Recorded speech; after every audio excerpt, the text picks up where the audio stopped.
Ang isa po na napakahalaga na silbi ng Biblia sa atin ay bigyan tayo ng practical wisdom. The Bible teaches people what to do in daily life. Hindi lang para sa mga matataas sa mga theological discourses. In fact, the real use of the Bible for God's people is to guide us in daily living. Practical wisdom. Psalm 119 verse 105, Your word is a lamp to my feet and a light for my path.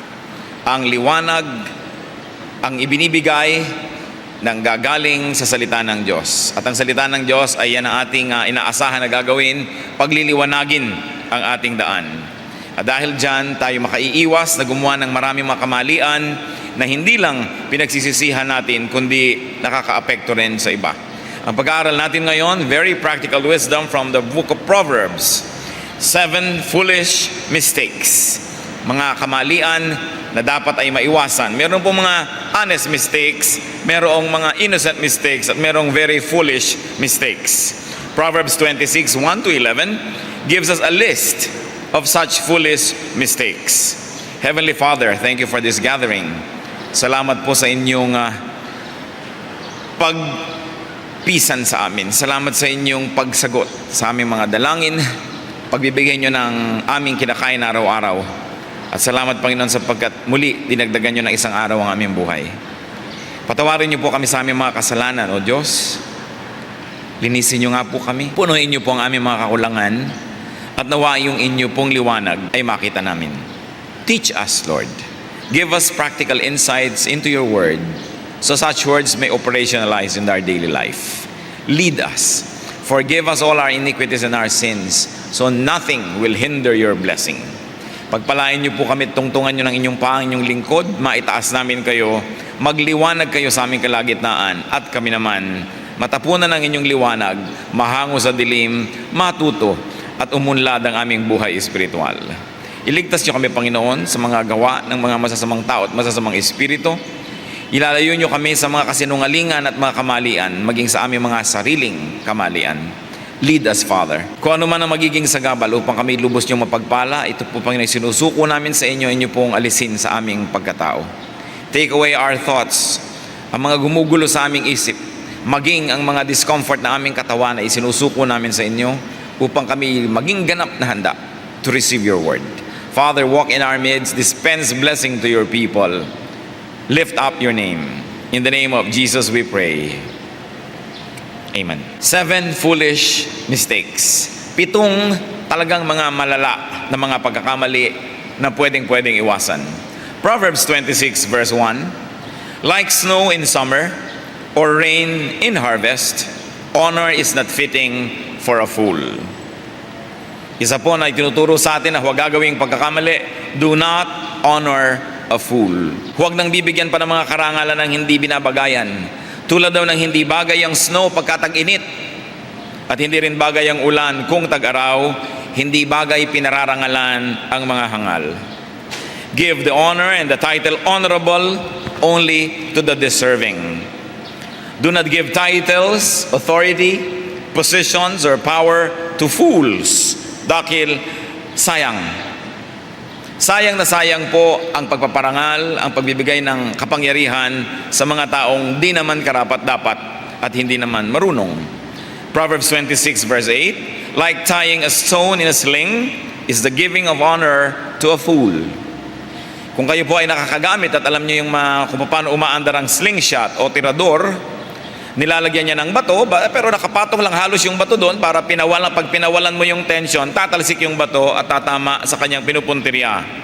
Pero yung daw pagbibigay ng dangal sa mga hangal ay parang yung bato na inilagay mo sa tirador ay nakatali doon, nakakabit, nakadikit. So pag pinawalan mo yung tension, hindi rin tatalsik yung bato. Parang may baril ka pa daw, nakabara naman yung bala at hindi lalabas. The stone will not serve its purpose. The stone will not hit its mark, and therefore will only be useless. What is the practical lesson, brothers and sisters? Do not waste precious time, precious treasure and resources. Do not waste precious trust on fools. Maging ang mga paaralan ay meron po mga entrance test. Self-respecting schools have entrance tests. Dahil ayaw nilang bigyan ng space sa kanilang kwarto, ayaw nilang bigyan ng upuan sa loob ng classroom, ayaw nilang bigyan ng oras ng mga guro nila, yung mga hindi naman handang matuto. Kailangan meron ka mga basic skills in order to cope with schoolwork. Kaya meron mga screening sa mga employment houses. What do? Merong mga tests para hindi kanila pagsayangan ng oras na i-train, bigyan ng tiwala, at para masayang lamang ang lahat ng mga yan. Wise persons also choose who to love. Lagi nating pinapaalalahanan ng mga young people, habang hindi pa kayo hibang at hindi pa nahuhulog ang loob nyo, mag-aral muna kayo kung karapat-dapat bang ibigin yung nagsisimula nyong mamiss. Kasi habang nagsisimula pa lang, pwede pang sugpuin yan eh. Pero pagka sinunod yan ng sinunod yung damdamit, nahulog si loob. Kahit na ano na lang eh, itutuloy nyo na dahil nahulog na si loob. Pero bago nahuhulog ang loob, pag-aralan nyong mabuti. Dapat ba? Sapagkat kung ikaw ay napasama sa buhay ng isang taong sisirain lang niya yung buhay niya, wala siyang plano at wala siyang kakayahan na ayusin ang kanyang buhay, madadamay at madadamay ka dyan. Wise citizens choose who to vote. Hindi ka boto ng boto. Kaya tuloy ang nangyayari, nagkakawaldas-waldas ang pamahalaan. Kasi kung sino-sino yung pinagbaboto natin, kasalanan din nating lahat yan. No? Do not vote for fools. Sayang ang power na ipapahiram sa kanila ng mamamayan, at sayang ang pera ng bayan kung lulustayin at hahawakan ng mga taong hindi marunong magpasya at hindi tama ang mga desisyon. However, there should be balance. Do not vote for the wickedly wise also. Meron naman dyan mga wise, sobrang wise. No? Naiisahan na ang buong bansa. Proverbs 26 verse 12, do you see a man wise in his own eyes? There is more hope for a fool than for him. So kung tinuturuan tayo ng Panginoon ng Biblia na lumayo sa mga hangal, layuan din naman daw yung sobrang wais, no? Dahil mas mabuti pa daw nga yung mangmang kesa doon sa sobrang talino. Dahil baka gamitin naman niya yung katalinuhan na yan, lalo't sa kanyang sarili lang ang katalinuhan niya. A person who is wise in his own eyes, gagamitin lang niya yan para ka pagtaksilan. Ang kailangan ng tao, ng anak ng Diyos, balance. Solomon says in Ecclesiastes 7:18, the man who fears God will avoid all extremes. So hindi ka magtataya ng buhay mo doon sa sobrang walang alam, at pag-ingatan din yung sobrang marunong, dahil baka gamitin lang yon sa pansariling kapakanan. Proverbs 26:2, like a fluttering sparrow or a darting swallow, an undeserved curse does not come to rest.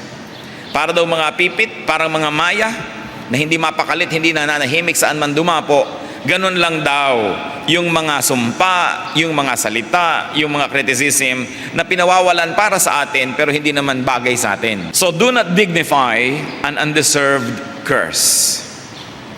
Pag may mga tao na maraming sinasabi sa inyong mga mali at hindi naman totoo, huwag niyo masyadong isipin, huwag masyadong pag-usapan, sapagkat para lang daw yan ibon na dumadapo, hindi rin magtatagal aalis if you don't deserve it. May sariling life and shelf life ang mga criticisms, ang mga curses, so that if you don't really deserve it because it's not true, then don't even bother to pay attention to it. Sabi nga na iba, talbog sa akin, dikit sa'yo. Ganun daw dapat ang ating attitude sa mga masasamang salitang sinasabi ng iba tungkol sa atin na hindi naman totoo. Tatandaan natin yung hindi totoo.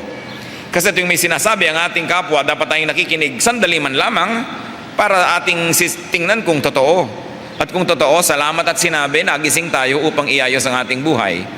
And most of the time, you will hear the truth about yourself from the mouth of your enemies, not from the mouth of your friends.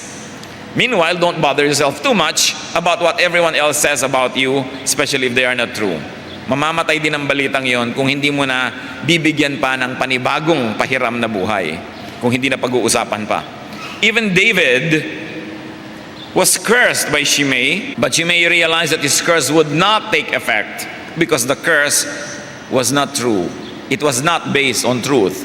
That David did not murder members of Saul's family. Premised on that falsehood or misinformation, Shimei cursed David, pero tumalbog lang yung curse niya kasi hindi totoo. So isang pagkakamali na dapat iniiwasan. Huwag gagawin. Do not be bothered by, and do not answer, and do not listen to every false and malicious accusation against you. At ito po ang isang bagay na maging ang inyong lingkod ay natutunan sa pagdaan ng panahon. Huwag laging entertainin ang mga laging may mga sumbong-sumbong. Sabi nila, ganito daw tayo. Sabi nila, ganito ka daw, ganito ka. Kung hindi totoo, huwag nang pag-usapan yan. Dahil hahaba lang ang buhay niyang kwento na yan, dadami ang bersyon, and you dignify something that is not true. Mga kapatid, napakabait po ng Diyos. Alam niya na kahit anong gawin nating mabuti, may mga makakating dila na may mga sasabihin against us. Kahit na tulong ka ng tulong kuminsan sa iyong mga kamag-anak, minsan ka lang hindi makatulong, masama ka na naman, meron na naman sila mga comment against you. Huwag niyong indahin. Huwag niyong dibdibin kung alam ng inyong puso na hindi kayo ganun kasama o hindi naman kayo masama. Huwag niyong pansinin. Sabi ng Bible, parang ibon yan, dumadapo lang, aalis din agad-agad. Proverbs 26 verse 3. A whip for a horse, a halter for the donkey, and a rod for the back of fools. Ano yan sinasabi dyan? Iba't ibang uri ng kasangkapan upang kontrole ng isang hayop. Isang latigo para sa kabayo upang siya mapabilis o kaya ay makinig sa iyong sinasabi. At isa na namang gamit para sa mga buriko o mga donkey upang sila ay mapaandar, mapatayo, mapagtrabaho. At isa namang pamalo daw para sa mga likuran ng mga hangal. Anong ibig sabihin? That there is a tool for every beast to whip this beast to line. Do not tolerate, do not ignore foolishness and foolish acts. Kabayo mat mali ang takbo ay nilalatig ko, donkey man at tao man ay dapat pinapalo. We must punish foolishness. Yung punishment naman ay hindi paghihiganti, kundi para ituwid at para itama ang isang mali. Because foolishness and fools must be curbed, controlled, threatened. And there are many foolish people whose highest motivation is fear. Pagka hindi na sila takot, lahat na uri ng kahangalan ay gagawin nila. Kaya meron daw bagay para sa ganyang uri ng ugali. May pamalo na bagay dyan. Nung araw po, sumasama ang loob ko. Tuwing naririnig ko na lamang ang mga kapwa natin maliliit na tao, mga manggagawa, na konting pagkakamali ay may salary deduction, konting pagkakamali may mga multa, suspension o kaya termination. But I look at it from both sides now, because we also realize, although sadly, that give many people a lot of privileges, a lot of understanding, a lot of kindness, and they will abuse. Bagay talaga sa marami ang pagka nagkamali, salary deduction. Bagay talaga pagka late, salary deduction. Pag more than 15 minutes late, count it as absence. Kasi luwagan ninyo yan na pwedeng malate ng konti, mamaya half day na yan, mamaya full day na. Maraming mga tao, hinihingi nila ang latigo na sila ay patamaan sapagkat kung iiwan mo mag-isa, puro kahangalan ang gagawin. Fools mistake kindness and respect for weakness. Maraming mga tao, pagka hindi mo bibigyan ng deduction, a-absent talaga. Hahabaan ang mga pag-absent. Maraming mga tao, bigyan mo ng kamao, kakainin hanggang siko mo at pwedeng lulunin ka buo. Maraming mga tao, pagka umutang sit, hindi nagbayad at pinatawad mo, mamaya, lumalakas talo ang loob at palaki ng palaki ang inuutang. Bihira po yung tinatabla ng hiya. Kadalasan, kailangan talaga punishment. Because many people walang sariling bait. Ang kinikilala lang nila at pinapanginoon nila ay ang latigo o pamalo. It is sad. But the Bible says that. Panghataw sa kabayo, panghataw sa buriko, panghataw sa tao. Iba't ibang uri ng mga hindi pagsunod, isang treatment lang. Kailangang maramdaman nila ang hapdi, ang kirot ng bunga ng kanilang mga pagkakamali. Because many people, when you're very kind to them, they just become bolder and more aggressive and daring in abusing you. Isang pagkakamali na hindi ituwid ang kalikuan ng iba, lalo't sila ay abusado. Ngayon, siguro, pangalawang offense, you might give people the benefit of the doubt. But there are many people who will only abuse kindness and they will look at it as weakness to exploit. In other words, you have to be strong to put people and whip people into place if you want discipline and order in the universe. Kita ninyo, nagtatanong lagi sa akin ng maraming tao, bakit po ang mga Pilipino pag nasa abroad masunurin sa mga batas, lalo sa batas trapiko? Ba't pag nasa atin, hindi? Bihira naman kang pinaparusahan dito kasi ang nakakakamali nakakalusot, nakakapaglagay. So you don't realize the pain of being punished for your error, so you're not afraid to commit the mistake. Sabihin nyo na, pakiusap po, huwag mag-park dito. Maraming magpa-park. Pero ilagay mo, mag-park dito, babarilin. Pagka naman may nag-park dyan Maraming mga tao walang alam kundi ang takot. So kailangan tinatakot. At kailangan may katakutan. It's a sad fact, but it's a universal fact, not only for our people, but for all of humanity. Proverbs 26 verse 4. Do not answer a fool according to his folly, or you will be like him yourself. So huwag patulan ang kahangalan. Huwag patulan ang mga hangal. Wala na pong pinakamainam na Tagalog translation sa fool kundi hangal. So I hope nobody's offended with this word. Dahil wala nang ibang bagay. Yun na talaga. No? Do not go down to the level of fools. Do not get even with fools. Huwag po kayong tatabla, gaganti sa mga hangal, sapagkat pag tumabla kayo, ibig sabihin you're on the same level, pareho na lang kayo. Do not play on their terms. Do not play by their rules. No? Napakahalaga. Do not dignify their talk, their remarks, their deeds with repetition. Pag meron na silang sinabing mali, ipapamalita pa natin, pag-uusapan pa natin, namumultiply ang kanilang trabaho. Hindi dapat ang ganon. Pero kailangan na naman balance, mga kapatid.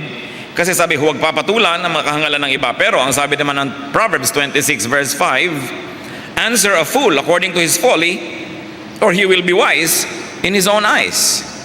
Pag hindi mo itinama yung mali niya, nakala niya, tama na siya.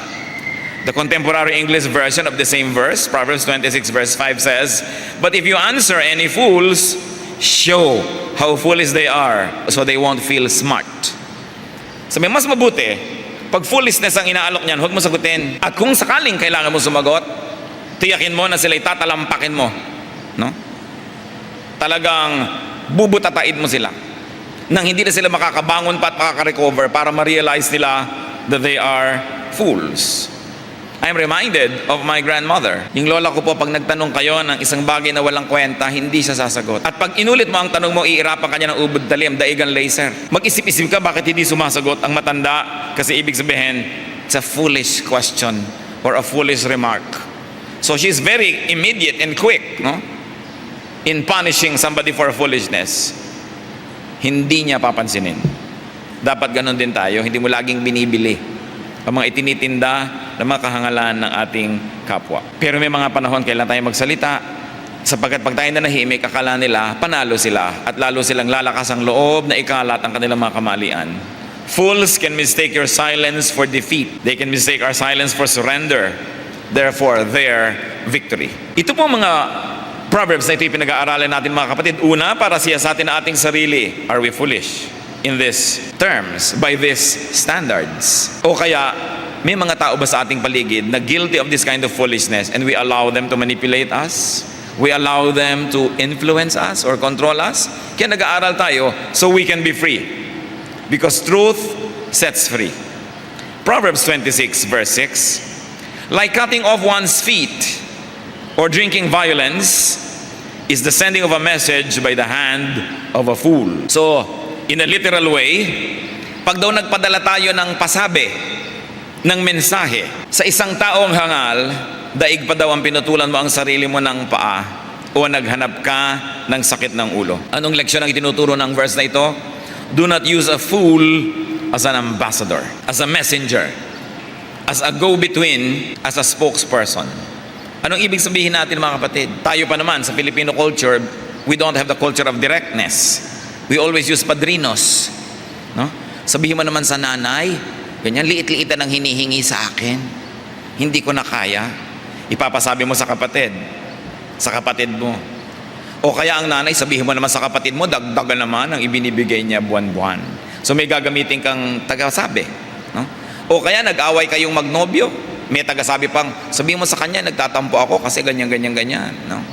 O kaya may nakaaway kang kapitbahay, o kaya leader ka, may mga follower na ayaw sumunod, nagtatayo sila ng sarili nilang mga republika doon sa sulok-sulok. May ipapadala ka ngayon na isang junior leader, sasabihin mo, kausapin mo sila, sabihin mo ganito, ganon. O kaya may mga grupo na may unhappiness, gusto nila iparating sa taas, pipili sila ng tagapagsalita. Usually yung iniisip nila na pwedeng pakinggan nung nasa taas, sabihin mo naman sa nasa taas, ganito kami, ganon. So ito po yung mga ambassador na pinag-uusapan natin. At sabi ng Proverbs 26:6, pag pumili ka ng isang ganyan na hangal pala yun, naku, ay hukayin mo na ang libingan mo. Daig mo pa nagpaputol ng sarili mong paa o humanap ng sakit ng ulo. Because a leader or a monarch can be dragged to war because of an incompetent ambassador. Kaya tragedy kung ang mga ambassador sa limbawa ng ating bansa ay mga political appointees. Mabuti sana kung marurunong lahat. Ngayon kung ayaw mo lang manggulo siya sa isang probinsya, gagawin mo ambassador kung saan gulo para sa ating bansa kasi hindi siya marunong mag-represent. At pag sinabi po dito yung a fool, no? It can be shy. I was talking to a very senior diplomat of our country. Many ambassadors nagre-report sa kanya.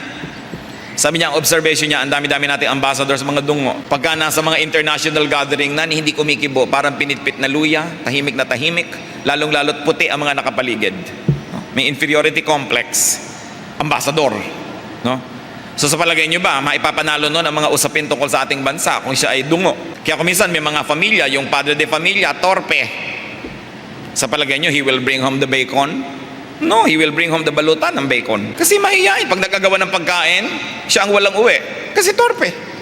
So pagka pumili ka ng yung ipapasugo, pipili ka ng representative na hindi marunong, a fool, lugi ka.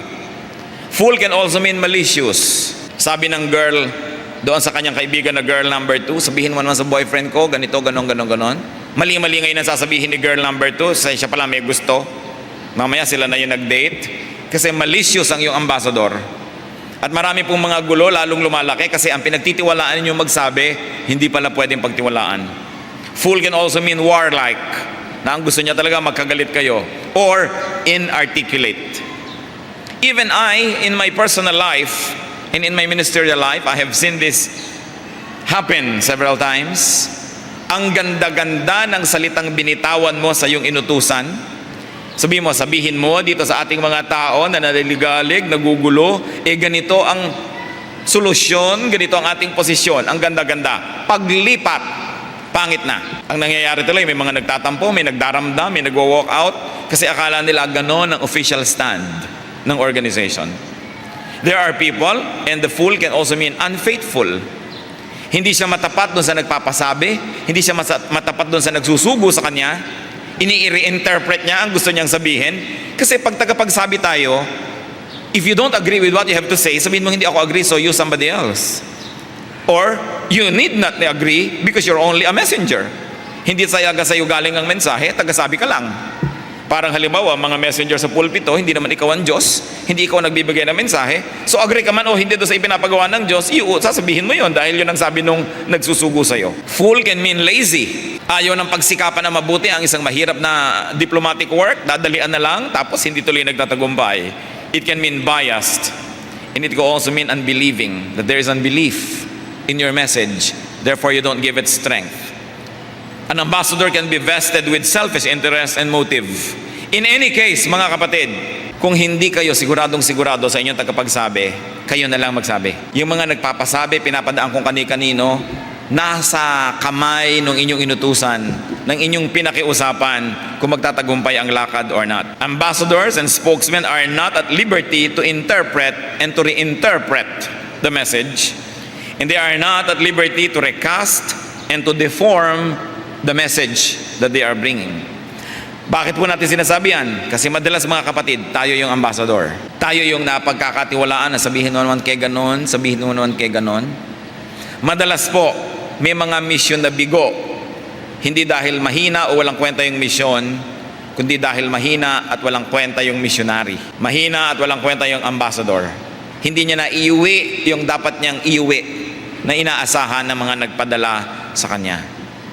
Kaya mahalaga ng ministry po ito. We are the people of truth.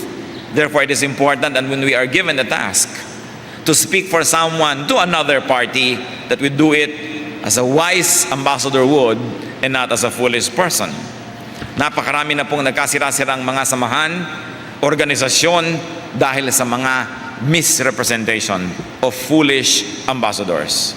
Sabi ng Proverbs 26:7, like a lame man's legs that hang limp is a proverb in the mouth of a fool. Ano ang binibigay dito sa atin na halimbawa? Para daw isang mga paang lumpo, mga paang hindi na igagalaw, ganyan daw ang halaga ng magandang salita na dumadaan sa bibig ng isang hangal. Baliwala. it will never accomplish anything. Sayang lamang. Kaya kahit gaano kaganda ang iyong salita, sabihin mo naman kamo sa kanila, kung maaari ba, kung kakayanin naman nila na makatulong-tulong, ay tulungan tayo. Biglang dumating si ambassador, sabi, hoy, tumulong-tulong naman daw kayo, mga wala daw kayo silbi. Di ba? Magagalit na ngayon yung kinausap, magkakagulo na ang mga tao. Sabi, huwag kayo magtitiwala ng kahit magagandang mga salita kung ang pagtitiwalaan nyo is a fool. Even Proverbs and wisdom, they are both wasted in the hands of fools. Because fools reinterpret and deform very good words. Isang lesson po mga kapatid, kung kayo ay merong di pagkakaunawaan ng sinuman at may namamagitan sa inyo at hindi maganda sa inyong pandinig ang dumadating na salita galing dito sa namamagitan, huwag niyong laging isipin na ang may pakananon ay yung taong nagpapasabi. Huwag niyong laging isipin na, aba, inaaway talaga ako nitong tao na to, talagang ginagalit niya ako. Baka mamaya yung dumadating sa inyong napag-utusan, unskilled o kaya malicious, therefore foolish. Maraming nagkakagalit dahil sa sabi-sabi. At sabi naman ni Balagtas sa Florante at Laura, sapagkat bihirang balita'y magtapat at magkatotoo may marami ang dagdag. So lagi niya sabihin, ito kaya talaga ang exact message? Ito ba yung tone noong nagpapasabi o nire-interpret nitong nagsasalita at siya ang nagpataas o nagpababa ng tone? Meanwhile, true ambassadors and true diplomats, kahit nakakagalit na yung sinabi nung nagpasabi, pag dumaan naman sa bibig niya, humuhupa ang loob ng nakikinig, gumaganda ang korte ng salita, at yan ang mga anak ng Diyos. Because the children of God are to be called peacemakers. Ang isa na natutunan po ng inyong lingkod na pag-ingatan, because I always count myself as the leader of everybody, not only a leader of those who are always working closely with me, not only a leader especially of my relatives, not a leader only of those who are nice to me, because I'm a leader of everybody. What I have learned over the years is never to listen sa mga kwentong nakakagalit na dala ng mga nakakarating sa akin tenga. You know, when there are so many people, some people will have more access than others. At pag may bubulong-bulong, lalo't ang ibinubulong niya nakakagalit tungkol sa iba't ibang mga tao, I always treat it with a grain of salt. Kahit ko siya kamag-anak, kahit ko siya kaibigan, kahit sino siya, isipin ko, ginagamit kaya niya ang access niya sa akin para ako ang makipaglaban at makipagdigma sa kanyang mga kagalit? Ginagalit niya kaya ako para magalit ako sa kagalit niya, para maging kakampi niya ako, at kung ano man ang merong kumunti ako influence ay magamit niya para sa kanyang mga pansariling kagustuhan?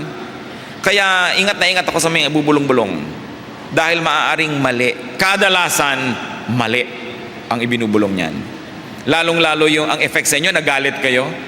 Napapansin niyo ba yan na may mga tao na pagka kinausap nila kayo, mamaya galit na kayo doon sa kagalit nila? Pag-ingatan niyo yan. Because even human justice requires that you hear both sides before you make your verdict. Maging sa mga hukuman ng tao, pinapakinggan yung nasasakdal at yung isinasakdal. Pinapakinggan ang argumento noong nagsasakdal at noong isinasakdal bago gumawa ng hatol. Kaya huwag tayong gagawa ng hatol laban kanino man dahil lang sa kwento o salita ng isang nakarating, samantalang yung isang partido hindi natin nadinig. And especially if you are a leader. Sapagkat ang impluensya at kapangyarihan ng isang pinuno ay pahiram lang ng Diyos. At dahil pahiram ng Diyos, Diyos ang mag-accounting, ang mag-audit ng ganyang mga pahiram na kapangyarihan, kaya marapat na malinis ang paraan ng paggamit niyan. Proverbs 26 verse 9, like a thorn bush in a drunkard's hand is a proverb in the mouth of a fool. Para do isang tangkay na punong-puno ng tinik na hawak ng isang laseng, ganyan daw yung proverb, yung magandang salita sa bibig ng isang hangal. In other words, mapapapangit niya. Matinik na sanga sa kamay ng lasing is harmful to himself and to others. So we must always scrutinize the message and we must scrutinize the messenger bago tayo magpapa-influensya sa anumang nadidinig natin. Bakit napaka-diin naman yata ng pagbibigay natin na emphasis dito? Sapagkat ito ang pinakamadalas mangyari. Pati mga mag-asawa nagkakahiwalay dahil sa sabi-sabi ng mga kamag-anak na mahilig makialam. Pati mga magkakaibigan nagkakalayo. Ang mga magkakasosyo sa negosyo nagkakahiwa-hiwalay dahil sa kwento ng kanilang clerk nila na ipinapasok nila. na nagkakainisan pala at nagkakagalit, kaya ikaw ngayon i-impluwensyahin, bubulungan ka ng bubulungan. Basta bubulong-bulong, eto na si Ingkong, bubulong-bulong, pag-ingatan nyo na, lalo't malapit sa inyong puso. Dahil kung minsan nabubulag tayo pag malapit sa ating kalooban ang nagsasalita. The people of God must be objective. And always, pagka po merong isinasakdal, ang ating puso nagtitira man lang ng kalahati para doon sa taong absent, yung hindi nare-represent. That is what is fair to do. At kung may mga nasira na po tayong mga relasyon, mga pakikipag-ugnayan sa kapwa, dahil sa ganyan, at ngayon nare-realize natin yan, we study God's Word, not to increase our knowledge, but to change our lives. Maaari nating ituwid kung meron na tayong nagawang mga pagkakamali, at iwasan ang mga kalikuan na maaaring mangyari pa. Kaya napakahalaga yung Proverbs. Very, very important wisdom. Tulad din po ng sinabi na ganyan ng mga bali-balita na dumadaan sa bibig ng isang foolish, even a Bible verse in the mouth of a fool can be most harmful. At pag-iingatan din natin ang mga taong lagi nagko-quote from the Bible, lalong-lalo para bigyan ng suporta ang kanilang mga ginagawa, ang kanilang mga pananalig, paniniwala, o kaya ay mga advocacies. Dahil ang Biblia na yata ang pinaka-abused, no, literature na ginagamit ng mga tao sa iba't ibang paraan, at pwedeng gamitin sa panglilinlang, sa pandaraya, pwedeng gamitin para gumawa ng gulo. Absurd teachings and following result from this aberration. So teachers or preachers, beware that we are faithful to the spirit of God's word and that we don't use it to manipulate people. It is so easy to hide behind the powerful word of God to manipulate people and to advance oneself. That's why people who teach should be judged, and according to the Bible will be judged with at least twice as much strictness as those who are not teaching. And students and listeners should also beware. You will always say, saan pupunta ang usapang ito? Saan uuwi ang interpretasyon na ito? Ano ang mangyayaring practical application ng tinutumbok ng ideya na ito nang nanggagaling sa verse mula sa Bible? Ako ba ay magpapaalipin? Ako ba ay maaabuso? Ako ba ay makakawawa? Ako ba ay mapagsasamantalahan? Sapagkat kung yon ang pupuntahan, doubt the scholarship of whatever you're hearing. Because Jesus says, I came that you might have life and have it abundantly, have it to the full. And Jesus says, the truth sets free. So kay ginagapos ka lang lagi, lalo kang nahirapan, lalo kang na-oppress, doubt the scholarship of interpretation. Dahil sa bibig ng mga hindi mapagkakatiwalaan, pag dumaan maging ang salita ng Diyos, maaring makasira sa mga taong mangmang at sa mga taong hindi sumusuri ng kanilang pinakikinggan. A fool can also mean ignorant or selfishly motivated. Proverbs 26:10, like an archer who wounds at random is he who hires a fool or any passerby. Yun daw namamana, siyempre ang namamana may tinutudla, may pinupuntirya, may target. At sinusukat ang galing mo kung tama nga, tumatama nga ba, kaya bullseye ba o hindi. Maging ang mga training ng mga pulis, bumabaril-baril sila, biglang may ginang, may bata, mayroong magdanakaw, dapat ang binabaril lang nila yung kalaban sapagkat hindi sila dapat tumama sa hindi dapat tamaan. Pero ganyan daw ang katulad ng isang tao na bigla mo na lamang na hinahire, binibigyan ng pwesto, binibigyan ng trabaho na hindi mo naman kilala. Tulad daw ng isang namamana na kahit saan na lang tumama, ganyan ang mangyayari sa isang taong dumadaan lamang, bigla mo nang tinawag at inimbitang maging empleyado o maging trabahador o maging tauhan. Ano po ang lesson, mga kapatid? Do not hire a fool, especially if that fool is your relative, dahil mahirap tanggalin. Sa mga nag-aaral po ng siyensya ng negosyo at sa mga nag-aaral ng Philippine sociological situation and social situation, isa sa kanilang mga sasabihin sa inyo, avoid hiring a relative. Bakit? Pag umaabuso na yung relative at tinanggal mo, ito na yung nanay na tiya mo, iiyak-iyak sa'yo. Inalagaan kita nung maliit ka. Pinsan mo lamang, tinanggal mo pa. Wala, sira na ang yung sound judgment. No? Do not hire a fool. Do not hire someone you don't really know. And listen to this, don't hire the easily available.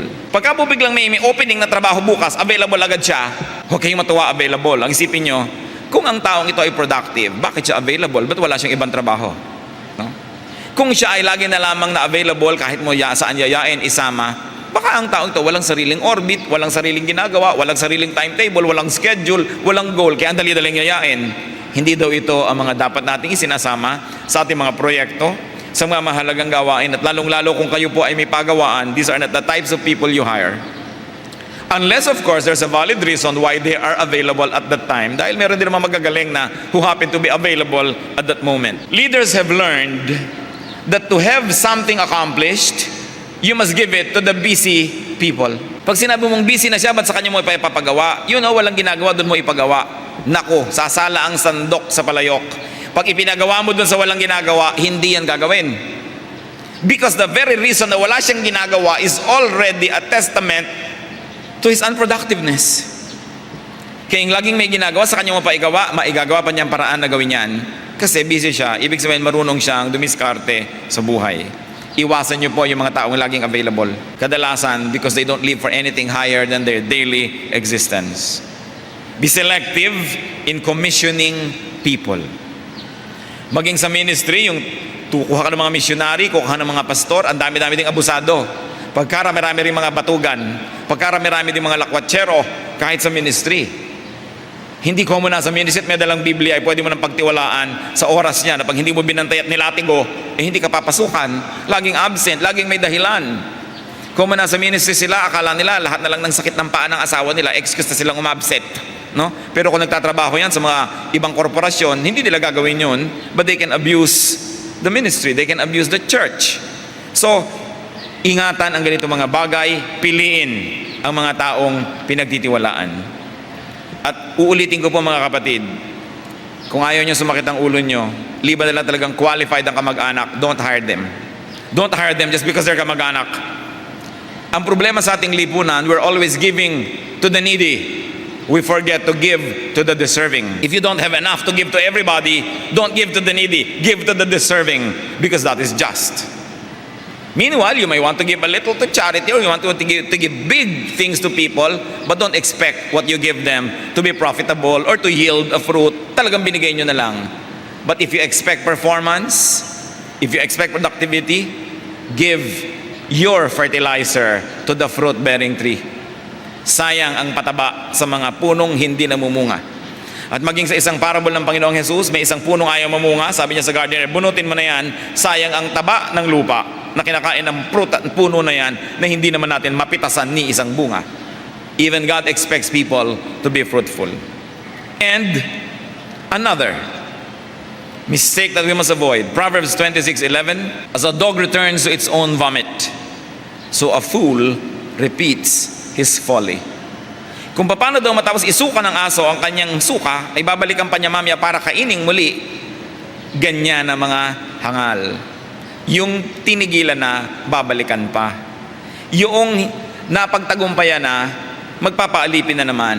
Yung mali kahapon, magiging mali uli ngayon, magiging mali uli bukas. So what mistake must we avoid? Do not repeat mistakes. At kung nangyari man na nauulit ang ating pagkakamali, dapat ibang version naman, may konti man lang sanang asenso, hindi ganun-ganon din tulad ng unang-unang pagkakamali. No? Meron namang konting na iba na umasenso ka naman.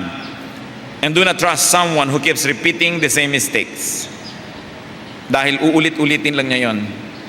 Huwag kayong padala sa mga pangako, sa mga sumpa. Madalas nagtatanong sa akin ng mga tao, alam niyo naman, we don't involve ourselves directly in any political thing.